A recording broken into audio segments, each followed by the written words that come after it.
गईल हो, सपना छूट गईल हो। तोहरा बिना ए जान जीना मुश्किल हो गईल हो। जवन प्यार के कसम खैनी साथे साथ, वही प्यार के कहानी अधूरा रह गईल हो। दिलवा टूट गईल हो, सपना छूट गईल हो। तोहरा बिना ए जान जीना मुश्किल हो गईल हो।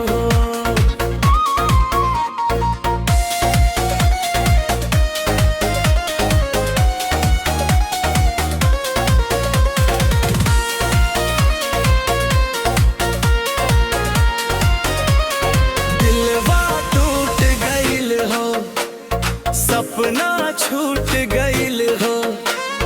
तोहरा बिना ए जान जीना मुश्किल हो गईल हो। जवन राह पर साथे चले के चाहत रही, ओही राह पर अकेले अब भटकत बनी। तू खुश रह जहाँ भी रह सनम, हम तो आजुओ तोहरा इंतजार में बानी। दिलवा टूट गईल हो, सपना छूट गईल हो। तोहरा बिना ए जान जीना मुश्किल हो गईल हो।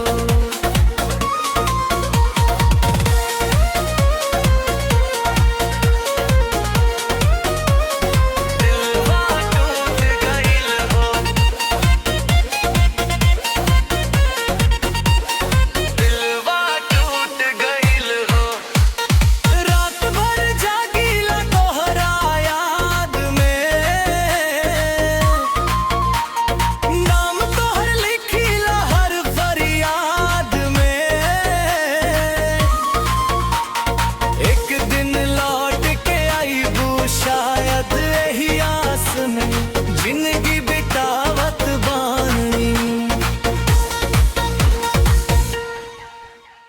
दिलवा टूट गईल हो, सपना